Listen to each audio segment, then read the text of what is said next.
Well, welcome everybody. Can you hear me through this? Okay, awesome. Well, welcome. I'm so glad everybody is here this morning. I know we're looking out the window like, okay, it's a nice day. It's not raining. So thank you for being here with us. We are the Compassion Action Network. We are a mixture of nonprofits, county, and faith folks who have come together to try and create presentations and events for people in the community around topics and things that they have interest in and want more information about. So we're excited to bring this to you today. I know that you all got a little evaluation to fill out, and this topic was actually something that someone asked for in one of those evaluations. So if there are things that you would like to have brought into the community, please make sure you add those to our evaluations when you're filling them out. We have some great speakers today, so we're really excited. We've got Jamie Mosley from Conscious Healing, and we have Jordan Myhre from the Carlson Center, and they both have some information on the table. If you didn't grab it on the way in, be sure to grab it on the way out. Jamie Mosley has actually, I've seen her present multiple times. I work for Alexander House, and she's done some amazing conversations around trauma and the brain, and so I'm excited to have her speak with you. She is the owner of Conscious Healing.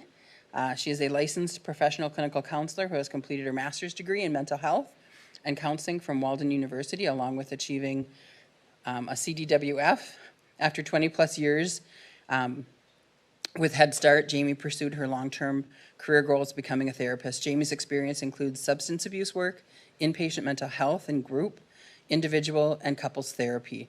She's trained in dialectical behavior therapy, EMDR, conscious discipline, shame and resilience, and is trauma-informed. Jamie is passionate about living a wholehearted life, and I absolutely believe that. So I will have Jamie speak, and then when Jamie's done, we will have Jordan speak, and then we'll do kind of a question-answer session for everybody. If you need to use the restroom, somebody was asking, it is back down the hallway towards the left. Thanks so much. Jamie.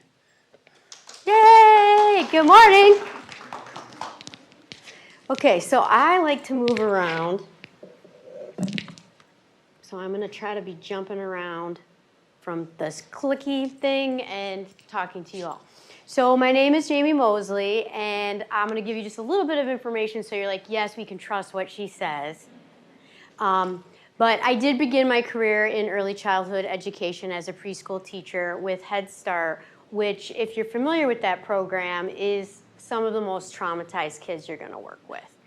And so after doing that career for a very long time, I really got a passion to stop sending kids back into systems that weren't getting the help they needed as well. So when we're talking about early childhood, we really need to think in systems, like how are the parents doing? So at that point, I started to do a lot of parent trainings, and I decided to go back and have an impact in a different way, and that's when I went and got my degree in early mental health counseling. And then we moved to Minnesota, and I started a private practice called Conscious Discipline, and it was just me, myself, and I did that about 4 years ago. And we've grown quite a bit. So we have locations in Ramsey, Andover, and New Brighton. And then another part of my journey was I went and I was sitting in a training for $10 by Dr. Becky Bailey. You know how like when you're a teacher and you like go and you're like, woo, it's a $10 training, maybe they give you lunch.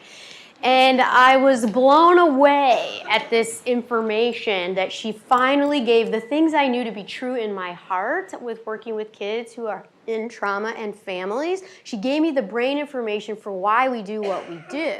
And she did it in a way that I could explain it to everyday people, and that I could speak brain with my 4-year-olds, I could speak brain with my adults I was working with. And so today, I don't think I'm going to wow you with like new brain information, because brain information moves so slow, right? Like what we know about the brain right now, we didn't know 10 years ago. There's new information we won't receive for 10 years. Like the brain information is slow. But what I hope to accomplish today is really give you information on how to say this in a way that's impactful and palatable, and that people will start to understand it, because it really shifted my life as being a child that came from early childhood trauma. And then another little part of my story I want to share is that in 2009, my 17-year-old stepson died by suicide. And I could see how the impact of early childhood trauma had really shifted and changed his brain. And so we started a non-for-profit this year called the Justin Center for Transformation and Healing, and you kind of have that handout there where we provide grief training, retreats, and also suicide prevention, and also training for therapists and kind of answering what the community needs. So some of what I'm doing today is really trying to work on building new neurology so that people aren't so suicide prone. Because we know that kids that come from early childhood have more risk factors, right? So that's kind of the lens with which I'm coming to you today. So I have a lot of information and an hour to give it. So I have on my thing bonus slides. I might just jump past them. I might hover on them longer, but we may not get to everything. This is the conscious discipline model. So if you leave today and you're like, I love conscious discipline, I love the way she explained it, you can go to consciousdiscipline.com, and they have beautiful, right now, resources for you. They also have a video that Dr. Becky Bailey did herself that gives the brain information I'm going to give if you know how you're like, I want to go back and hear it again. So that's a beautiful resource for you. So this is her brain model, and we're going to think of it in these terms. We're going to talk about the brainstem, which is just your safety part of your brain, the limbic, which is the connection part of your brain, and then problem solving, that's your prefrontal lobe brain. I also will say that I'm trained in adaptive internal relational network therapy, which is AIR. I don't know if is anyone familiar with AIR?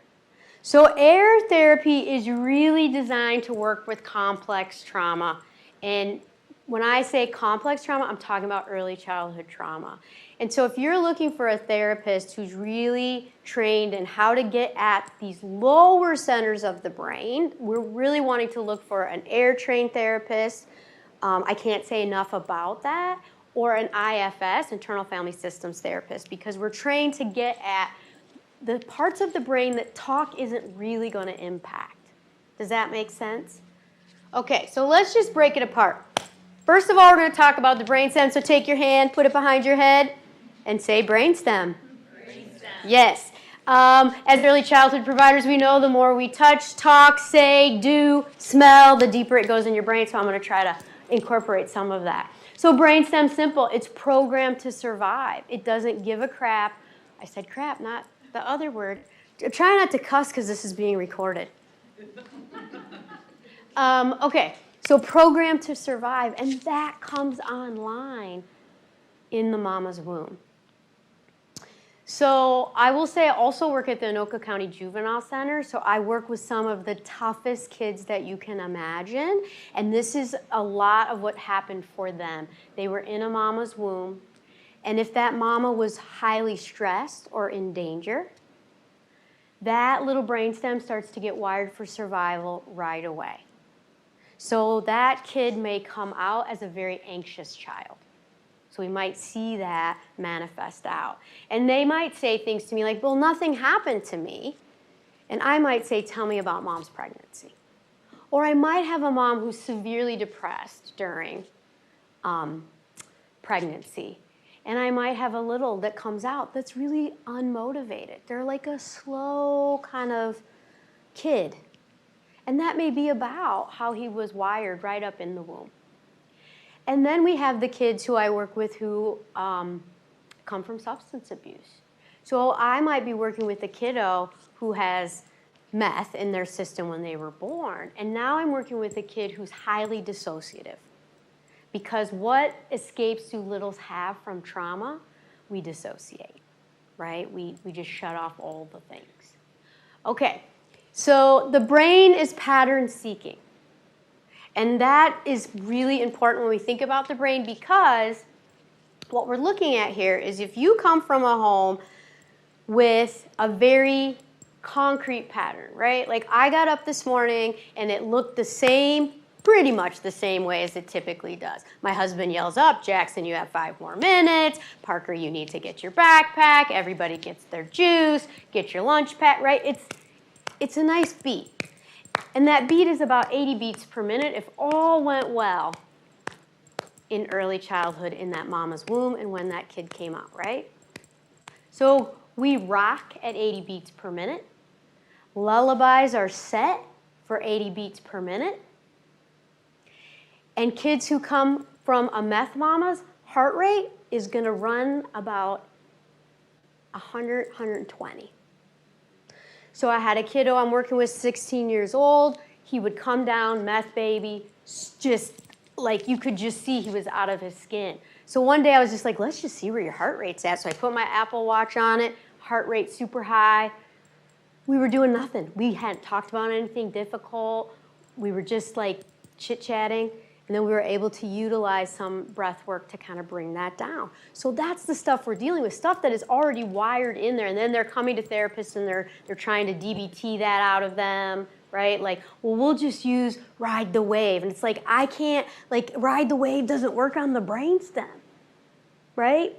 Good skill to have, but in the brainstem is not the work that I need. I need to do that work in early childhood, that brainstem work. Okay, so if we're coming from a very patterned home, we like structure, right? If we come from a chaotic home, dad's an alcoholic. You come home, you don't know if he's going to hand you a Snicker bar or punch a hole in the door, right? So your pattern starts to look like this, right? And as an adult, I might get a person who's like, you know, everything's going good, and then I just blow it up. And you're like, oh yeah, that makes a ton of sense, because when you feel chaos, your brain goes, I'm home. So when I watched that in my classroom, I'd watch the kids, you could tell within an hour of meeting them. The kids who had that kind of beginning structure came in and they liked the structure of a classroom, right? They were like, oh, I have a place to sit, and this is where I hang my coat, and this is where my backpack goes. This is awesome. And then you get Johnny. It's always Johnny for me. And he would come in and he'd be like, what the, bam! And then the room would go, ah! And he'd be like, oh, I'm home. And then my teachers would say, he's going to be a serial killer.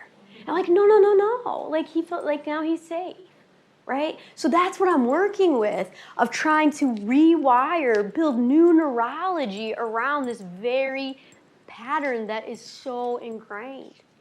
It's so ingrained. So when we work from a brainstem, we have 3 kind of options, right? We have fight, flight, fool. This is not news for you all. But when we're in that place in our brain, typically the strategies we would use will not work.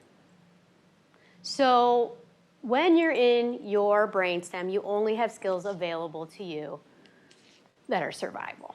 So if you try to talk somebody out of survival, you are going to get punched or somebody's going to run away from you, right? That's what they have available to you. And then if we have the worst childhood trauma, do you know what it is? It's like a pop quiz. Don't do that to me. It's neglect. And so people will say like, oh, this kid was sexually abused, this kid was burned, that's not the worst trauma. The worst trauma is neglect. And sometimes neglect happens without malintention. Mama is highly depressed. She can't take care of her own needs. She doesn't attune and attach at the very critical first few months up to a year of life. Okay? So sometimes parents will come in and say, I don't even know what happened. And sometimes it's no one's fault other than that mama didn't get what she needed. So in thinking about protective factors for early childhood trauma is making sure mamas get taken care of. That we don't stigmatize mamas for feeling depression, that we offer support and love. So what I tell the people is if you're working with a kiddo in the brainstem, it's like talking to a frog, right? The frog has the same skills that you have. And if we don't stay in a regulated state, we will be a talking frog too. Make sense? Okay. So kind of a recap slide, figure trigger stress responses. It's going to shift down. As soon as that kiddo perceives any kind of danger, so going back to my previous example, danger was the structured classroom. And you would be like, I don't even know what I did. And you know this when kids say, like, he's looking at me. And you're like, he's really just looking at you, right? But early childhood trauma gets kids so keyed in to your facial expressions, to the way you hold your body, to the smell of you. I worked with a kiddo who I sounded like his mom, who had severely abused him. I couldn't work with him because all I did was reactivate him every time he walked into my office. And he did like me, but his brainstem did not. Okay. I want to talk just a little bit about disassociation because I don't think we have enough information, knowledge, and understanding of this survival skill. We don't know how many kids are walking around in disassociative state. So I want to talk a little difference between freeze, right, a brainstem function, and disassociation. So we know that the most traumatized kids are neglect, and they come out with disassociation. And on the extreme of that, we give it a diagnosis of dissociation identity disorder, previously known as multiple personality disorder, which I feel like was given a really bad name for the movie Sybil. I don't know if you've all seen Sybil, but like that can be like that, but typically not. So when a kiddo is not attuned to, they shut down and disassociate. If you're hanging with a kid and you feel really energized and then all of a sudden you're like, why am I so tired? They're disassociating and you're picking up their disassociation. And so that work is very brainstem oriented. So things like rocking, things like drumming, things like follow the pattern.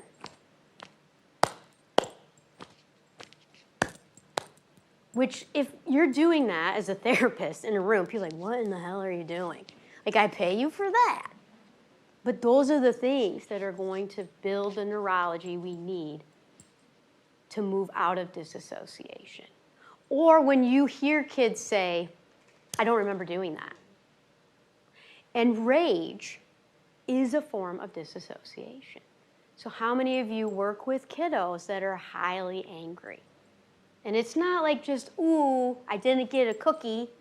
It's rage. That is a sign of disassociation. That is a sign that that kid needs brain work that's those lower centers of the brain, right? And I'm not discounting that we shouldn't show kiddos pictures of MAD and label MAD and talk about MAD, but I'm telling you that that is not the rewiring. That is the, when I'm able to reach that beautiful piece, I can access it. It's why some kids can say the things, but in the moment of really difficult triggering or activation, they can't get at it.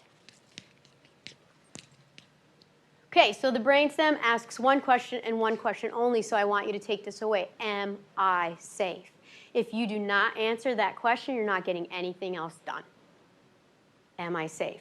If you are working with parents of traumatized kids, guess what? You're working with big traumatized kids. They need to feel safe too. And until they feel safe, how is the child supposed to feel safe? Does that make sense? So I think this is what I'm talking about when I was like, I can't keep working with kids and send them back into a system that doesn't work with parents. Because I am just spitting in the wind, to be honest. So when I'm doing early childhood work, we need parents to be in session with us so that we can figure out how do we regulate your body so that you can co-regulate, which I believe Jordan's going to talk about later. Okay, so how do I get somebody out of the brainstem? Because you can't really talk it out. If you've ever met someone in rage, have you ever went, breathe, and that worked? Or you know what you should do? You should calm down. That doesn't work. So what works? First, state physical We're going to state their physical presence with no judgment at all. And that is wonky. I'm going to run through these and then I'll show you. We're going to use a very assertive voice. I'm in charge, but I'm not aggressive, and I'm not passive. And we're going to not give choices in this state of the brain. That will be a no-go. And we're going to breathe ourselves. So we're going to use the power of our mirror neurons. These mirror neurons, like we have a ability to catch what other people are feeling and saying based on our mirror neurons, right? So if you look, like almost everyone in this row is sat pretty much the same. Those are your mirror neurons on work. If you play a game, right, like you're already smiling. I was walking, you're like, here she comes! That's mirror neurons. So if we can use our body as an instrument to stay calm, which is really hard, because if I've been traumatized and this little is not doing what I need them to do and my stuff gets poked, do you see what's going to happen? Now I'm going to get little. And I'm going to be the age that I was harmed at. So when you are traumatized, you only have access, when that is triggered, to the skills available to you at that age.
work, you know, or you're already like, I didn't get enough sleep, coffee, food, whatever. Limbic. So the limbic asks one question and one question only. Am I loved? Am I valued? Do I belong? So I get somebody from the brainstem, right? I physically noticed her. I got her eye contact. Still not the time to be given a lot of direction. What I say to people is, we all have this beautiful wisdom in us, and we just don't use it on the right state of the brain. And it's not time for wisdom yet. It's time for care. It's time for love. So this is where our empathy skill comes in. This is the space where choices are going to be really powerful for you. So empathy, this is how I explain it to parents. What's your name? Risa. Risa? Did I say it right? Okay. You and I are going to the mall. Do you like the mall? Yeah. Okay. We're going to get a new purse. It's going to be great. We're having the best time ever. We get a little coffee. We leave the mall, and someone jumps out and stabs me. You didn't see that coming, did you? I saw it. Sorry, Kathy. Hope that wasn't activating. But if it is, I know how to get you to the right place in your brain. So if I'm stabbed and blood is shooting out of me, are you going to run after the person with a knife, or are you going to get me help? I hope you get me help. If not, I've got a card and a therapist for you. But do you see, what we do is when a kid is struggling and they're asking the question, am I loved? We go to like, I told you to stop jumping on the bed. How many times? But my arm is like broken. It's the same with their heart, right? Like, you really are afraid to get a haircut. And I know what it's like to be scared, honey. Do you want mommy to carry you in, or do you want to walk in? Which feels best for you? Do you see how regulated I am right now? That's really hard to get to when you're activated yourself. It's really hard to get to when you're thinking, why is my kid so difficult? Why? How are people judging me in this moment? And that's where self-compassion comes in. And so if you're familiar with Kristen Neff's work, I can't say enough, we do not speak enough. Like, self-compassion feels so easy to me in terms of like saying it, but I'm gonna tell you that is the key to healing early childhood trauma. It actually builds the neurology that we're looking for. Does that make it? So I don't wanna get very technical because I wanna keep it simple, but behind the orbital frontal lobe are these wires that run that connect us up to the frontal lobe that access where the wisdom is, right? Like the frontal lobe, which I'll get to in a second, is where like we want to put the strategies and the coping skills and the stuff like that. But until we can see ourselves in a loving manner, we can't get up to that higher space to get it. So if I'm working with family, we're working on self-compassion and empathy. Self-compassion and empathy. And we are not born with empathy as much as people want to believe it. It is a taught skill. It's a taught skill.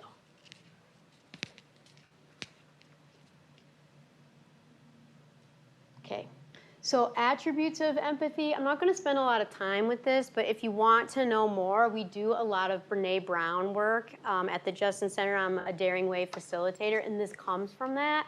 And we really dive into empathy, self-compassion, shame, which a lot of that CD-ROM stuff is shame, that feeling of not being worthy of love and belonging. And we know now that shame registers in the brain as trauma. And so your brainstem, let's go back to the brainstem, is so friggin' wise. Like, you don't have to, when you're little, at some point you touch something that was hot, right? And your mama said, no, hot, baby, hot. You didn't have to touch every freaking hot thing that ever existed in the world that's hot, right? The brainstem is just logging that. If I'm dealing with a mama who maybe had a husband who cheated a lot and he was on his phone while doing that, guess what happens when a phone comes out in a new relationship, right? Boom, she's in shame.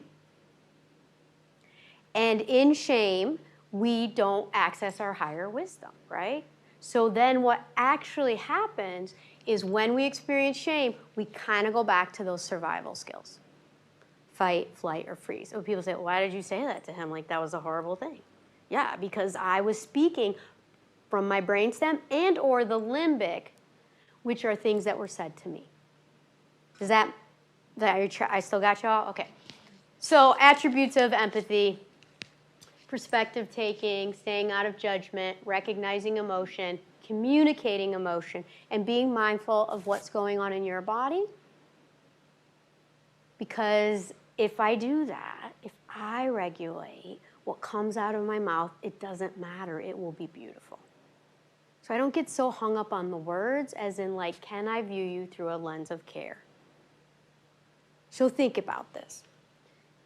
In preschool, oh my gosh, can you imagine 20 kids who are just brainstems all day long? And there are days when you're on your game. You know, you walk in and you're like, yes, come on in, Johnny. I'm going to restrain you with love. And there are days when you would be like, you just know, like, oh my God. And you would think, so experience this. Johnny's throwing a fit on the floor. And I'm walking towards him, and I'm like, this is an opportunity to teach him. Every time he dysregulates, that is a way to build new neurology, because you can't teach somebody something by talking about it. You have to feel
those stories every single day, but I want to do this work. So I have to figure out how to move the shit out of my body as well. Okay, so we know in the wild, if a tiger is chasing a giraffe and that giraffe, it gets away, that giraffe will run for 30 minutes to expel the adrenaline that goes through your body. What happens to us when we experience a trauma? Yeah, like, you want water? How about some water? Would water be good? A tissue? Like, sometimes I'll experience kids shaking. I think people want to stop that. What does an animal do after some sort of very scary event? They shake. They're moving it. So we don't want to, like, stop that process. So sometimes we may need to physically move. So what research says is after dealing with people who have been in trauma, that you need about 15 minutes to re-entry into your world that would include some sort of movement. Take a walk, do some yoga, I don't know, scream. Seriously, something physical, because what happens to a lot of us, we take care of people in trauma, then we walk into our house to take care of more people, and then you know what we're like, you know what, you're too loud. Because when you listen to trauma all day, your ears, like, they get acute. And you need, like, why is everything so bright? Like I'm overstimulated as soon as I walk into the house. And like I have 4 kids, 2 dogs, a husband who works from home. So I'm like, you're home, and I'm like, I am. But like I have patterned ways of saying when it's a day I come home from the juvenile center, you can't ask me how my day was because your brain is going to look for and retell all the stories. You could say, is there anything you want to talk about today? Perfect. Don't ask me how my day was. I get 15 minutes of re-entry time. And there you often need to put something on your body, so that could look like a hot pad. It could look like a cold pad. It could look like a shower. It could look like a push-up, standing in the doorway and I'm telling you, like, you're going to leave today and no one's going to do any of this. And what research says, will be burned out in 7 years. And that's not how we serve. That's not how we get to show up every day so that when Johnny throws a fit, I can go at him with love. And not, I'm tired, I'm crispy, they don't pay me enough. Where's that bright little girl who graduated and was going to shift the world, right? So some of those things that I'm going to tell you, I'm asking you to take at least one thing today. Because we know that it lowers our immunity, it's difficult to sleep, we get chronic fatigue, and that results in health issues. Also, when you listen to people in trauma, it resets your level of arousal. So level of arousal, how I respond to things in life. Some people have high arousal, right? Go to a Vikings game. You can find the people who have high arousal. They're like, scrah, when things don't go their way. Low arousal, they're like, whatever. It's good, it's football. And what we're hoping for is like this nice, lovely window here. Like we have a span of emotions. So what happens is when we listen to trauma, we go one way or the other. This gets littler for us. For first responders, you want to talk about police and shootings, their level of arousal is getting shortened. So they're overreacting or they're underreacting. If we don't do these things, that's what you run the risk of. You're sharper, or maybe you're isolating more. I just want to be in my bedroom more. I don't want to talk to people as much. So then it starts to impact your relationship issues. So we can do routines of care from the outside, routines of care for the inside, and routines of care from the other. So honestly, massage, chiropractor is really important. And I grew up very poor, so a massage felt like that is way too bougie for me. You've got to be kidding. There are better things to spend my money on. And then I got vicarious trauma. And then I had to spend a bunch of money on therapy to move it. So now, 4 times a year, I get a massage. Chiropractor straightens and aligns your spine, which hooks up to your frontal lobe, which makes you process easier. Higher power spirituality, change your environment. So the thing with the brain is it really likes novelty, so you're gonna come home and have a routine of how maybe you implement some self-care, and that's gonna last you 6 months. And then your brain's gonna say, do something different. I used to come right home and take a shower, then at some point that didn't work. Then I moved to like lifting weights. Then I moved to running. Then you gotta change up what you do so your brain can go, oh, it distracts you really from the other stuff. And change your pattern.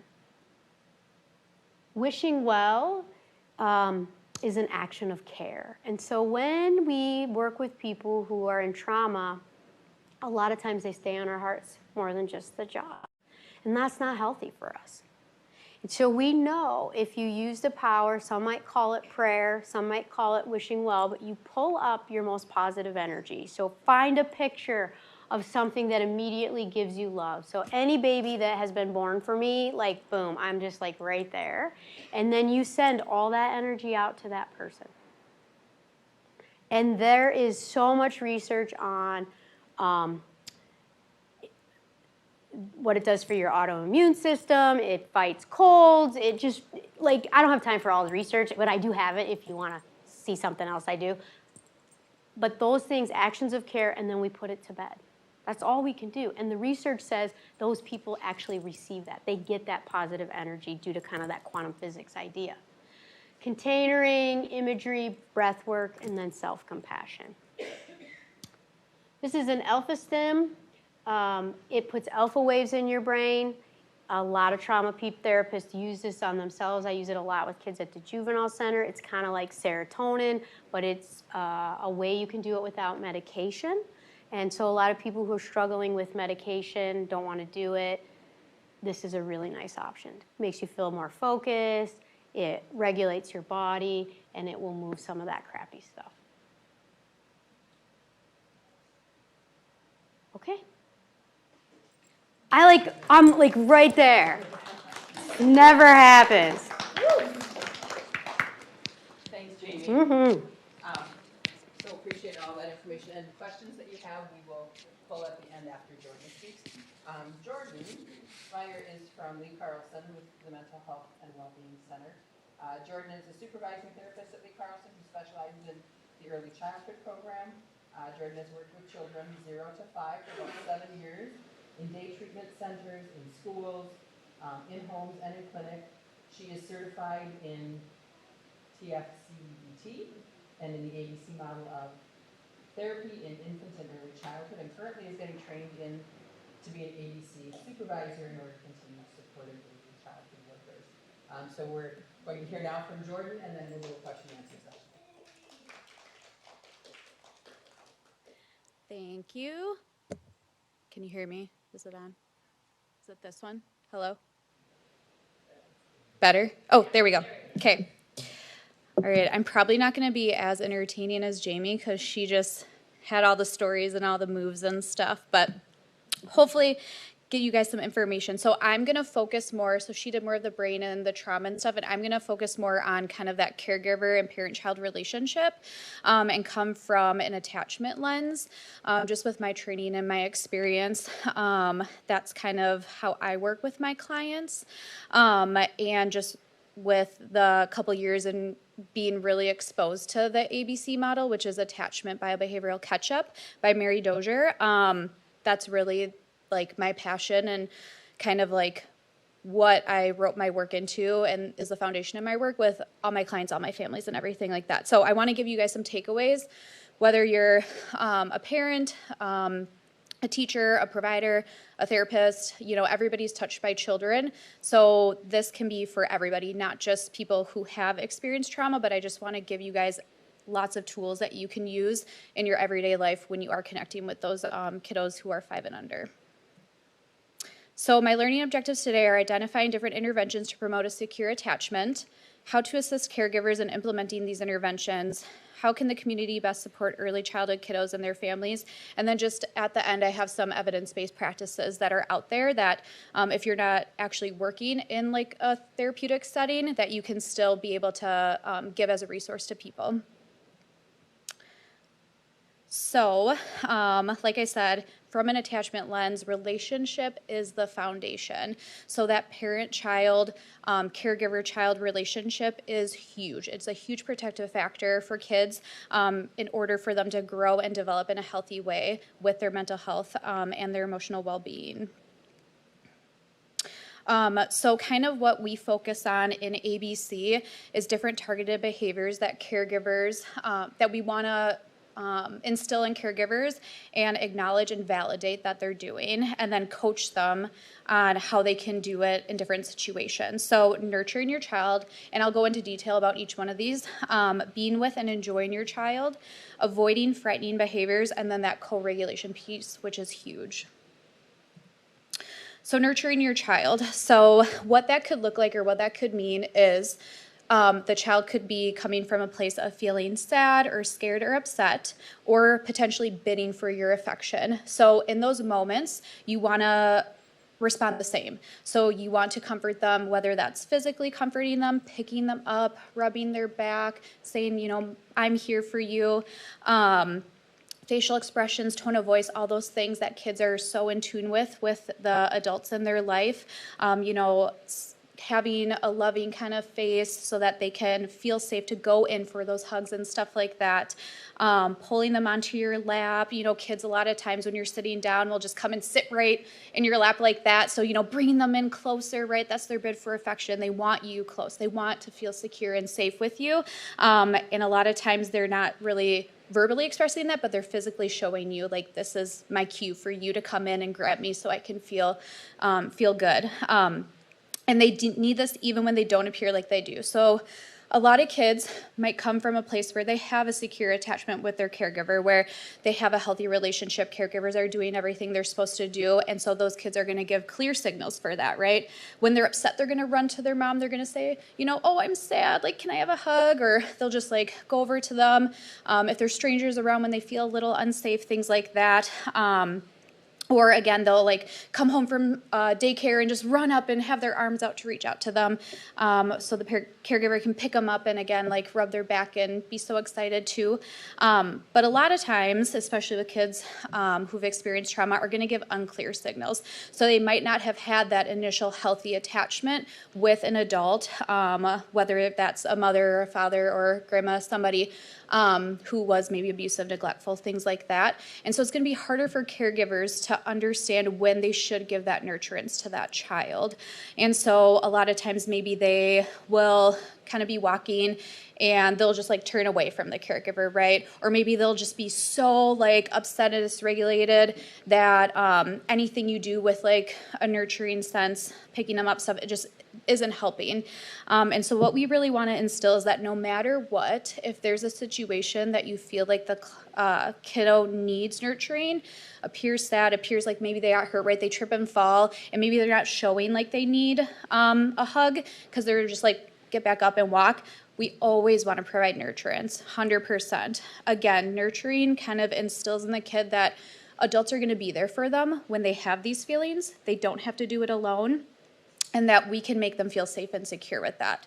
So a lot of the stuff too I'm talking about, we're doing so that they have these long-term outcomes, right? Everything we do in these early years of a child's life is going to have these positive outcomes for kids. So because they're getting that nurturing so young, again, as they're older, they're going to know that that caregiver is giving that consistent response, right? That like, oh, even when I'm 10 and somebody makes fun of me at school, I can go to my caregiver because they're a safe person and they were able to help me deal with my sad feelings, my hurt, my discomfort when I was little, and they're going to do that to me when I'm older too.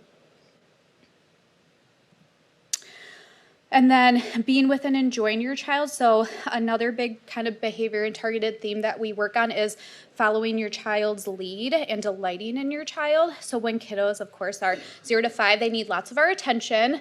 And so prioritizing that. So a lot of times caregivers come home from work and they might have multiple kids. They might have to do the dishes. They might have to, do the laundry, cook, all of that stuff. But really prioritizing that play with your child is going to, again, have amazing long-term outcomes of helping kids with attention, helping them with self-regulation, because you're being with them and you're smiling with them and you're laughing with them and you're enjoying them. So what this could look like is sitting down and actually playing with your child, right? They're playing with toys, you're playing with toys.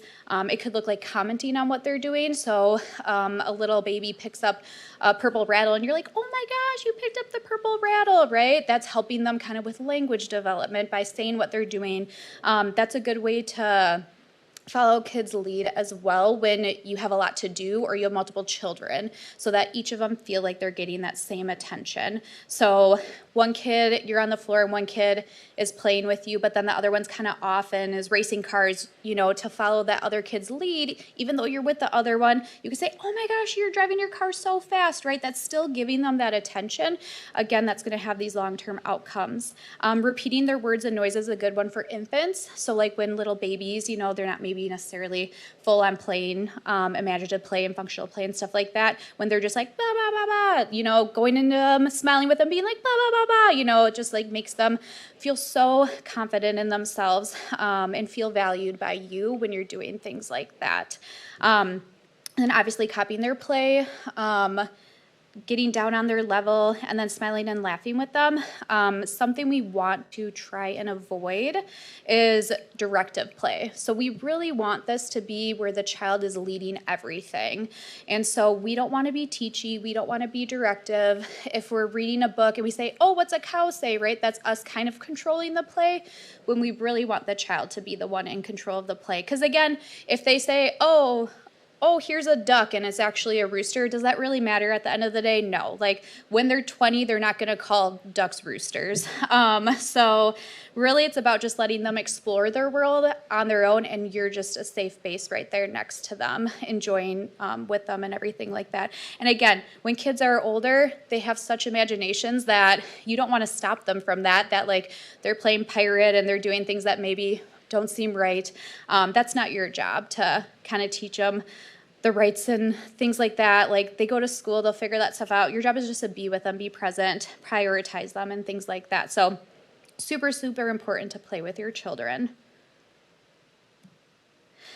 So this is a big one we work on too, is avoiding frightening behaviors. And again, this could be very triggering for kids with trauma. So anything with raising your voice, certain tones of voice, different threatening behaviors. Have you ever heard like a caregiver, when a kid does something, you know, wrong, say, I'm going to send you away to your grandma's house, or you're going to go to boarding school, right? That's threatening to a child. They don't know. They don't know if that's actually going to happen. They're unsure of when that would happen. You know, that's scaring them, and that's creating also a physiological response that's escalating their stress hormones, right? They're getting a little, I don't know what's going on, heightened. And again, then could kind of spiral into extra dysregulation that then maybe a parent isn't set up to handle because they're already escalated from what was happening previously.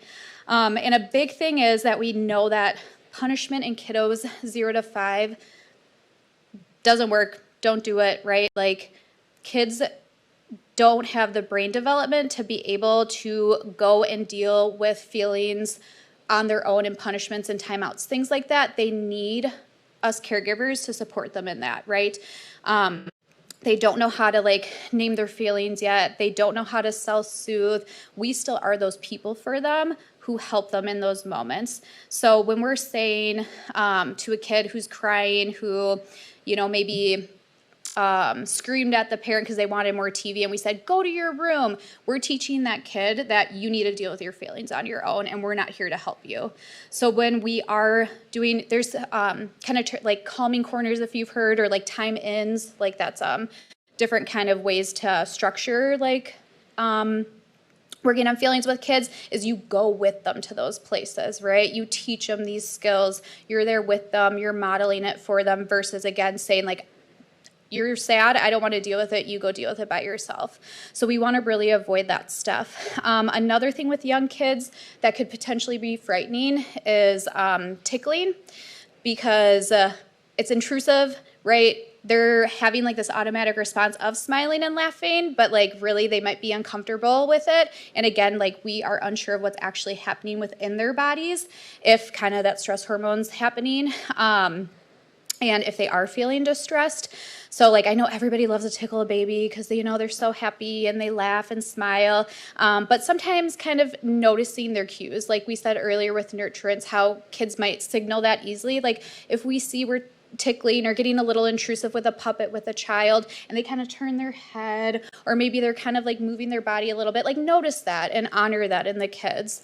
We really want to be aware of the signals and the cues they're giving us with their behaviors, and then we're responding very intentionally to that.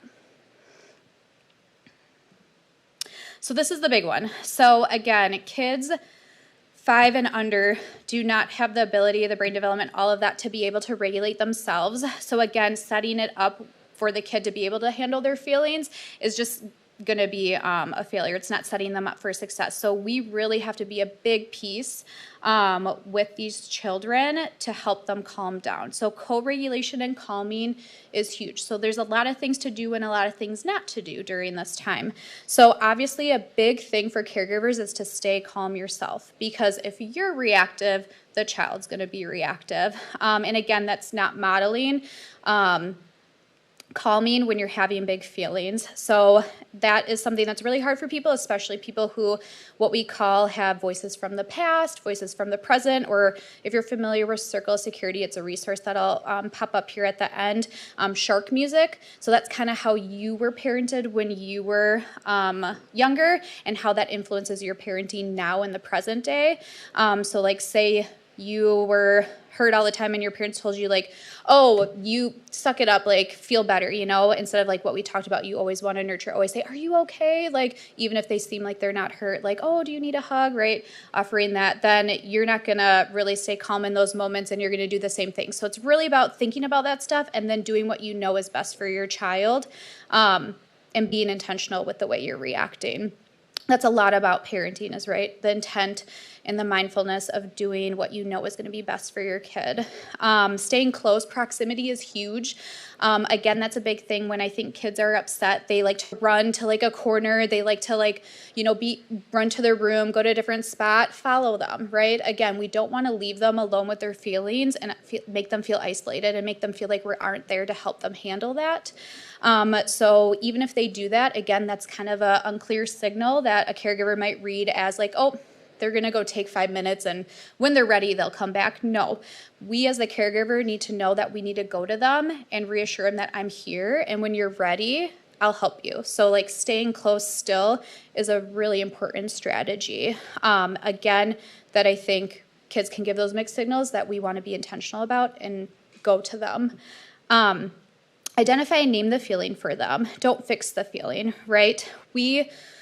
I think sometimes don't want our kids to feel uncomfortable. We don't want them to feel sad. We don't want them to feel angry, but that's a part of life. And so as much as we want to try and fix it and have them get over it really quick, that's not necessarily what's best for them. So just saying like, oh, like you feel so like mad right now, like, can I help, right? Just doing that for them is letting them know that, hey, you have this feeling, I'm recognizing it. It's okay to have this feeling, but as the adult who's your safe, secure person, like I will help you get through it. So I think that can be hard for a lot of parents too, but just by naming it too is the first step in helping kids manage their feelings, by letting them know this is what it looks like, this is what it feels like, and I'm going to tell you that that's what that feeling is. Again, so as they're older, they can recognize that too. Offer physical touch if kids like it. Some kids, when they're upset, might not like physical touch. Maybe it's more of that verbal reassurance and validation, but obviously that's a huge thing for calming and co-regulation because the kids can feel your breath. They have some sensory stuff, they like maybe staying like close and tight to somebody when they're feeling super dysregulated. So doing some of that hugging and that squeezing and everything. I will say co-regulation and nurturance can look the same too. Sometimes it's more about the kids' reaction. So like nurturance is more when they're sad, upset, or hurt. And co-regulating and calming is more when they're maybe feeling mad or frustrated. But yet as a parent, you're still going to probably do like the same thing. It's just more about the kiddo's response. Modeling regulation skills, right? So again, like the breathing, the squeezing hands, blowing bubbles, getting things out and coloring, different things that maybe your child likes and is calming for the kid, since you're the parent and you're going to know the kiddo best. Reassure them that you're here when they are ready. So again, that kind of goes to like, if they go off, if they're giving you these signals of maybe I don't want you right now, just let them know when you're ready, I'm here. Don't lecture. So the big thing is when kids are dysregulated, they're not taking in a lot of that verbal stuff that we're saying to them. And so we don't want to overwhelm them with a ton of language and rules and expectations, right? They'll learn that stuff as they get older. What's most important is to really be there for them and calm them down in order to help them manage their feelings. Kids' brains aren't going to take in all that stuff when you're trying to say, like, you hit your sister, like, you know you're not supposed to hit, this is what we do at home, this is what they say at school. You know, that's just too much for a kid. What they really need is you to just bring them down. And then if you do stuff like that, it might end up in a power struggle, which is what we really want to avoid with kids, because we know that you don't always win in a power struggle, and then it's not helping the situation if you're saying, oh, you can't have this candy, and then they have a huge fit, and then you're like, no, I said no, and they're like, but I want it, and you said, no, I want it, and then you just give in. Again, that's teaching the kid that, hey, I can kind of do this stuff and get what I want. So next time I might get even bigger so that then I get it quicker and sooner and stuff like that. So what we really want to do with calming and co-regulation is, if we have to set a limit that's appropriate, because there are limits, right? If kids are being unsafe, if they're kind of out of control, if they're jumping off couches, right? We kind of want to say, hey, let's bring it in, like that's not safe. Then we need to know that that could set them off and make them feel frustrated and upset. So then we calm and co-regulate, and we don't lecture, and we avoid those power struggles, right? Or what we do is we set a limit, or we say something, and the kid's pretty regulated, takes it well, then we follow their lead. Because again, following the lead and playing with them and being with them and joining in on their play is gonna help, which I'll show to pop up some of the outcomes, but help with that self-regulation with kiddos. Move spaces if needed, so managing the environment. If a kid is really in the living room because you had to shut the TV off and it's time for bed, then what you can do is say like, oh, I know you're feeling really mad that we shut the TV off. It looks like this space is really hard for you. Let's move to your bedroom, right? Because sometimes it's just a space that's really setting a kid off. Sometimes it's a toy. So like if there's a certain toy that they're getting really frustrated with, then you could say like, oh, this toy is making you feel so frustrated because you don't want to share. Like, I'm just going to take it and put it up here and I'm going to help you feel better, right? So things like that is what we can do, managing our environment in order to keep the kiddos safe, keep you safe, and then be able to do some of these calming and co-regulation strategies. And then I think a big thing with caregivers and adults is don't take things personally with kids, right? Kids have, they don't have necessarily the ability to inhibit their behaviors and actions, so a quick response might be to slap or to hit, you know, things like that. You can't take that personally because, again, that's going to make you feel more reactive, and that's going to stop your ability to co-regulate and calm with your child as best as you can. And I think a lot of parents just feel a little worried when stuff like that happens, when a kid is very physically, you know, expressing their feelings.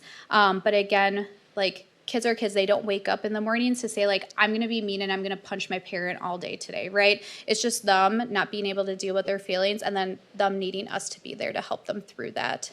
And again, we don't want to be the people who aren't helping them to make them feel like when they're upset, they can't ever go to us or they can't come to us to help them calm down, that they have to do those things on their own. Going to be mindful of time.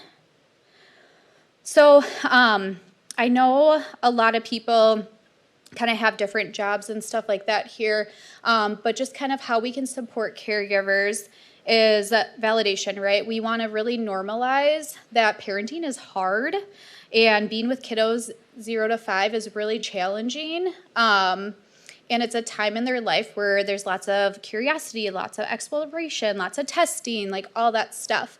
But know that that time is precious and temporary, and just really be present with your child and validate them that like parenting's hard, but like this is what's important in order to help them with their development. Identifying their strengths, right? Like, so if they are doing something, really pointing that out for them. I think that really helps parents, one, name what they're doing, right? So they know like, oh, so like by me, you know, copying what they were doing that was good. Like sometimes they don't know, like, right, they're not getting that told that every day in life. Like, hey, that's what you're doing right. That's what you're doing. That's what you're doing right. So like really letting them know and uplifting them that like these are the good things that you are already doing. So let's just really build on that. If you're working with caregivers, particularly, and you're there in like a session, modeling stuff is really important for them. So seeing another adult do things or say things or name things can be super helpful for them to observe, and then it's more likely for them to do it too. Gentle suggestions and coaching. Communication is huge. I think a lot of times caregivers who are seeking out certain supports maybe feel like they're not a good parent or have some shame and guilt around that. So really communicating things to them, making them a part of that treatment, making them feel important. And they might have been in a system previously where maybe that person wasn't super great at communication. You know, whether that's a county or a school or something, and maybe they felt really judged and stuff like that. So I think the more communication you have, the more open that is for the parent to not feel that judgment, to not feel that shame, and to come with you to really get you to help them. Providing resources and tools, I think, is really huge too, because sometimes parents just don't have the ability to access that themselves. So really sitting down with them and saying like, hey, like I can look this up for you, or hey, like here's the Amazon you know, book we talked about for you to have at home, things like that. And then being mindful of language, because language can be so important with little kids too, the way you phrase things, right? Instead of, you know, when your kid's upset, you're like, ugh, stop being mad. You know, language is so different. We just change it, say, oh, it looks like you're feeling mad, right? That's a huge difference. So teaching parents how important language is can be super beneficial too. And then how can we help as a community? Breeze through these fast. So reinforcing the importance of the role of the caregiver, right? Letting them know you know your child best. You are the most important person in their life. Like we are just people who come and go in your life, but like we want to give you what you need to be successful for the rest of your life and feel good as a parent. So I think that's really important too, and putting it back on them as, again, like they are the main person. We are not. We are just there to support. Be available to be a support system. Provide resources and help access them, assist in the learning and understanding of the skills, don't judge, let them know what they're doing has these outcomes, right? Show the research, show what is said about the interventions they're using and how it impacts children, and then just really advocate. So these are some of the evidence-based practices. So like I said, attachment biobehavioral catch-up is kind of the lens and the frame that I come from, that Mary Dozier has been doing forever out in the University of Delaware. Child-parent psychotherapy, trauma-focused cognitive behavioral therapy, play therapy, and then the ABC intervention website is on there, which has a lot of good resources. And then also I really love the Circle of Security website. It has a ton of good resources for parents, for providers. It has videos, it has handouts, it has really good visuals. And again, the Circle of Security is also kind of based off ABC's kind of slightly based off the Circle of Security, since it's mostly about that attachment theory and being a secure base for your kid, letting them kind of explore, but if something happens, knowing that they can come back to you. So it has a really good visual with like your hand is the secure base, kind of like kids exploring and then coming back to you because you are that person who's smarter, wiser, stronger, and can make those kids feel really safe. And then I just got this from the ABC Intervention website, so they have way more outcomes, but children are more likely to be securely attached. Children develop more normative stress hormone patterns, better impulse control, express anger during challenging tasks, less likely, better able to switch between tasks, have more advanced receptive language. Parents respond to their children with more sensitive behaviors, but the list goes on and on about the outcomes of doing just some of those targeted behaviors. Sorry, I feel like I rushed through that really fast, but I know we only have like 3 minutes left, so.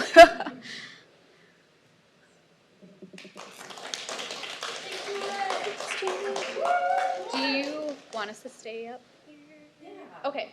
So, any questions for either one of our speakers? And I want to add to that the PowerPoint that you've seen here with the resources will be available on the Compassion Action Network website. Sue, about how long would that take? Maybe a few days or next week sometime?